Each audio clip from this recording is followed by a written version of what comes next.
Então, pessoal, vamos dar início a mais uma videoaula com resoluções de questões de frações algébricas. Roda a vinheta. Então, em frações algébricas é a divisão indicada na forma fracionária de dois polinômios, desde que no denominador haja pelo menos uma variável. Então, a fração, onde no denominador teremos no mínimo uma variável. Quando isso acontece, teremos uma fração algébrica.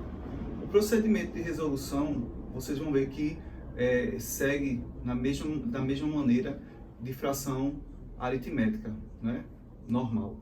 Sendo que a gente vai ter a parte literal. E como a gente tem partes literais, a gente vai ver que tem algumas particularidades para se resolver, mas não tão diferente como nas frações aritméticas, né? Onde a gente não tem parte literal no denominador.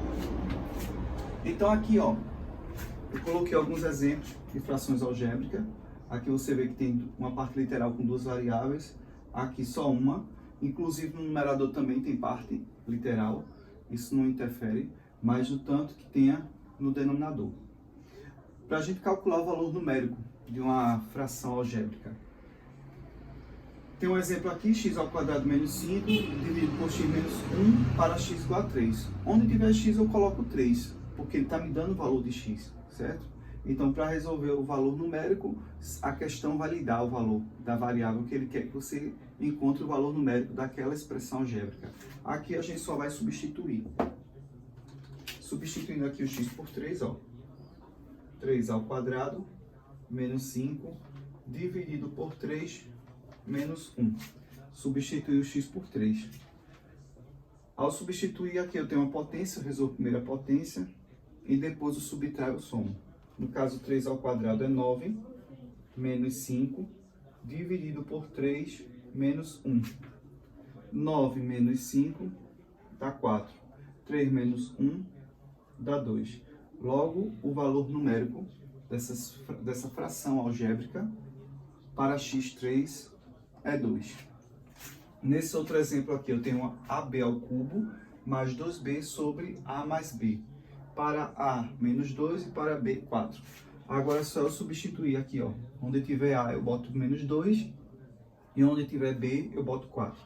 Então vai ficar menos 2 que multiplica B, que é 4, sem que esse 4 eu vou levar ao cubo, mais 2 vezes 4, que é B.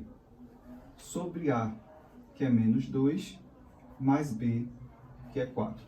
Ao fazer isso, primeiro eu vou resolver as potências, depois os produtos, por último eu somo e subtraio, né? Seguindo a ordem de operação. Então aqui, ó,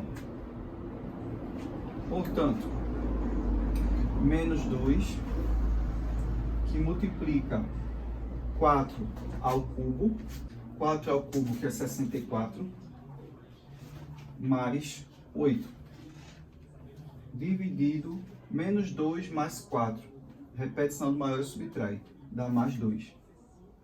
Agora aqui eu vou multiplicar menos 2 por 64, que dá 128, na verdade menos 128,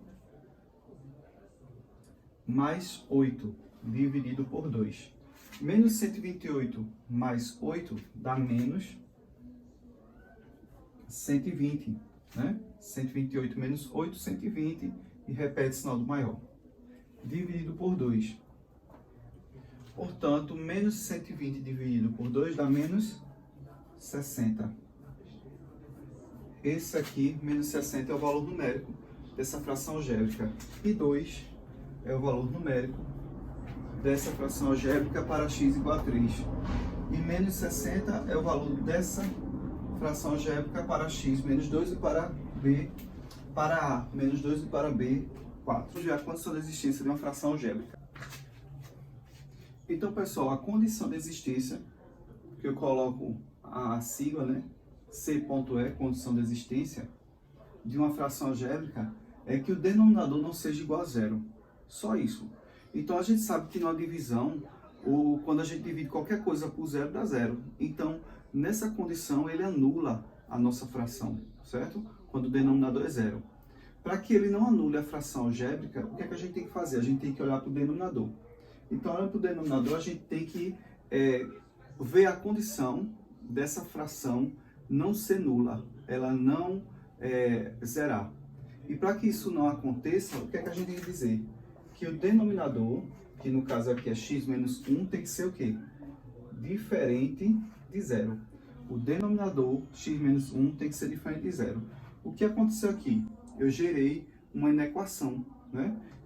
A equação é uma igualdade, e inequação uma desigualdade. Então, ó, x tem que ser diferente. O que é que eu tenho que fazer? Eu tenho que isolar x para saber qual o valor de x que ele não pode assumir. Para isolar x, eu tenho que passar esse menos 1 para o segundo membro, ele vem positivo. Logo, a condição de existência desse denominador, né, dessa fração algébrica, então aqui, ó, condição de existência x diferente de 1. Porque, ó, se eu colocar 1 no lugar do x, 1 menos 1, que é que me dá? 0. Então, x pode ser qualquer valor real, menos o 1, certo? Porque senão ele vai anular a fração. Então, pessoal, como eu solicitei na aula anterior, vocês vão fazer a página 34 e 35 da apostila, certo? Caderno 2. Então, fica aí com os exemplos de fração algébrica e tentem fazer a atividade da página 34 e 35, certo? Bons estudos aí. Um abraço.